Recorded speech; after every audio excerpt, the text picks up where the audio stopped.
Bueno, repasemos un poco lo que es el método de tablero semántico, ¿sí? Más que nada vamos a enfocarnos en lo que son las reglas para su construcción. Este método fue creado por Eber Willem de Vet, ¿sí? Es quien aparece aquí en la foto, y es un método que nos permite a nosotros determinar si la estructura de un razonamiento es válido o no.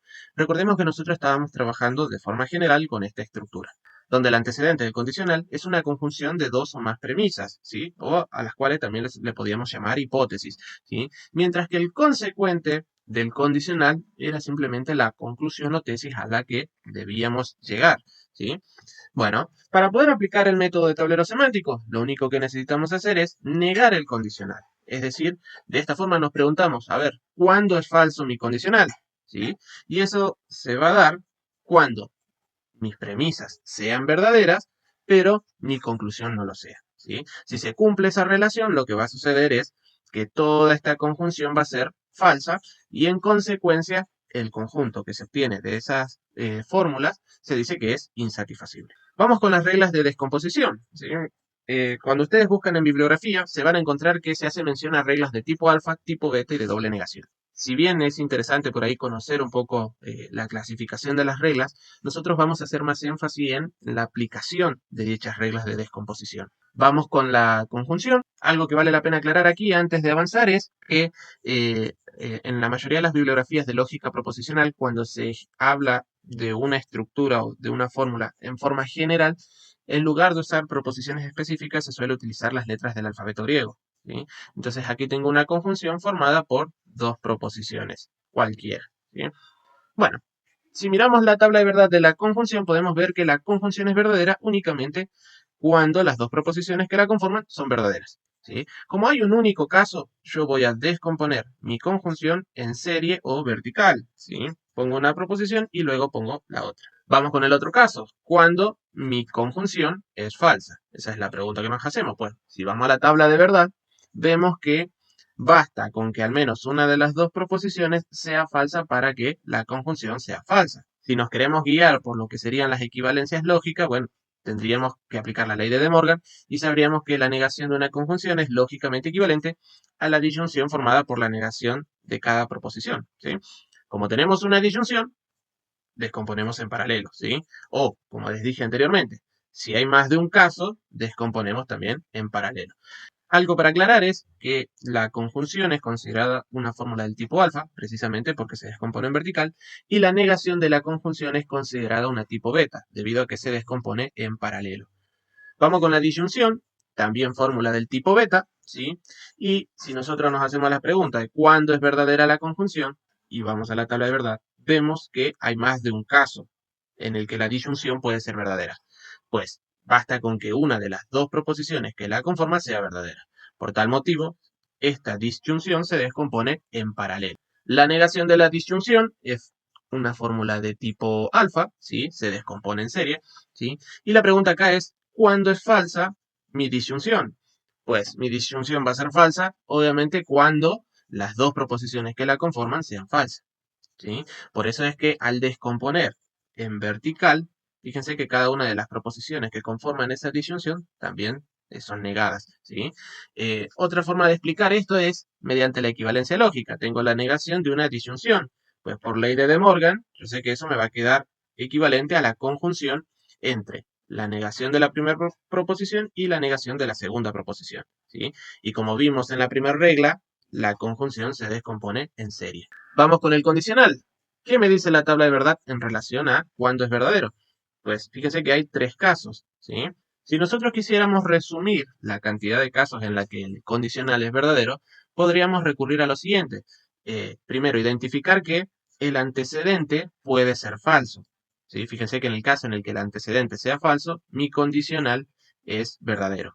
La otra situación es que también es verdadero el condicional cuando el consecuente es verdadero, ¿sí? Entonces tenemos las dos situaciones. O el antecedente es falso o el consecuente es verdadero. ¿Qué es lo que expresa la equivalencia de aquí abajo? ¿Sí? Tenemos esas dos posibilidades, ¿sí? Y a su vez también se pueden cumplir ambas. Bueno, ¿cómo se descompone el condicional? Tal como lo vemos en el gráfico, ¿sí? Se descompone en paralelo, donde en la rama de la izquierda se pone la negación del antecedente y en la rama de la derecha el consecuente, ¿sí? Niego el antecedente y afirmo el consecuente. ¿Cómo se descompone en paralelo? Se dice que es una fórmula de tipo beta. Si el condicional era de tipo beta, su negación necesariamente va a ser tipo alfa, y es por eso que se descompone en vertical o serie, ¿sí? ¿Cuándo es falso el condicional? Pues si vamos a la tabla de verdad, vemos que mi condicional es falso cuando el antecedente es verdadero y el consecuente es falso. ¿Qué es lo que expresa la equivalencia lógica de aquí? ¿Sí? Antecedente verdadero y consecuente falso. Vamos con el bicondicional, que por la forma en que se descompone, ¿sí? Podemos deducir que es una fórmula del tipo beta, ¿sí? Ahora, la pregunta es, ¿cuándo es verdadero mi bicondicional? Si vamos a la tabla de verdad, vemos que hay dos casos. El primer caso, ¿sí? Es cuando los dos son falsos y el otro caso es cuando los dos son verdaderos. Bueno, al descomponer el bicondicional, anoto. En una rama los dos son verdaderos y en la otra rama las dos proposiciones son falsas. Si lo quisiéramos explicar desde las equivalencias lógicas, podríamos decir que el bicondicional es lógicamente equivalente a una disyunción formada por la conjunción de las dos proposiciones iniciales y la conjunción de la negación de las proposiciones iniciales. Vamos con la negación del bicondicional, o dicho de otra forma, ¿cuándo es falso mi bicondicional? Pues mi bicondicional, según la tabla de verdad, es falso cuando mis dos proposiciones tienen valores de verdad distintos, es decir, una es falsa y la otra es verdadera, o la primera es verdadera y la segunda falsa, ¿sí? Que es precisamente lo que expresa la equivalencia lógica de aquí. A diferencia de las otras fórmulas, tanto el bicondicional como su negación caen en la clasificación de fórmulas del tipo beta y es por eso que se descompone también su negación de forma paralela, ¿sí? Ahora, tienen que prestar mucha atención a la diferencia que hay entre la descomposición anterior y el caso de la negación del bicondicional. Cuando el bicondicional está sin negar, su descomposición, fíjense que van las proposiciones de un lado sin negar y en la otra rama van las mismas proposiciones pero negadas. En el caso de la negación del bicondicional, se van alternando. En una rama afirmo una proposición y niego la otra, mientras que en la otra rama niego la primera, pero afirmo la segunda. Otra de las reglas de descomposición, que esta por lo general no se la categoriza ni como tipo alfa ni como tipo beta, sino que simplemente se la suele llamar doble negación, es precisamente esta. Es aquella proposición que esté doblemente negada, ¿sí? Cuando eso sucede, simplemente se aplica la equivalencia de la doble negación y me queda la misma proposición. Dicho de otra forma, es como que esta negación anula a la otra. Entonces, solo queda la proposición. Si lo comparamos con la tabla de verdad, vemos que si mi proposición es falsa, su negación es verdadera, pero la negación de esa proposición es falsa. Y lo mismo sucede en el caso de que mi proposición inicial sea verdadera, pues su negación va a ser falsa y su doble negación también va a ser verdadera. De ahí a que esta columna de aquí se diga que es equivalente a esta columna de aquí. Bien, todas estas cosas que les acabo de comentar son extraídas del libro Lógica Matemática de Julio Dawn y Yolanda Torres, ¿sí? Son dos profesores de la Universidad Autónoma Metropolitana, ¿sí?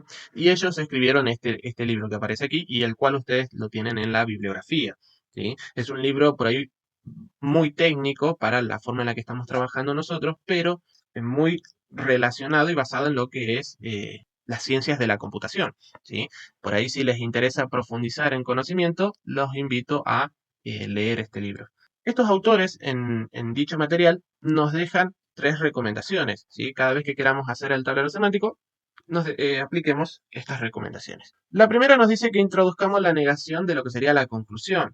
Esto es más que nada para poder hacer un tablero lo más óptimo posible y evitar excesos de ramificaciones, ¿sí? El segundo punto nos dice, incorpore luego las fórmulas que no den lugar a ramas diferentes, ¿sí? Es decir, voy a descomponer a todas aquellas fórmulas que su descomposición sea en serie o vertical. Por último, se nos pide que descompongamos aquellas fórmulas que compartan literales con la conclusión, ¿sí?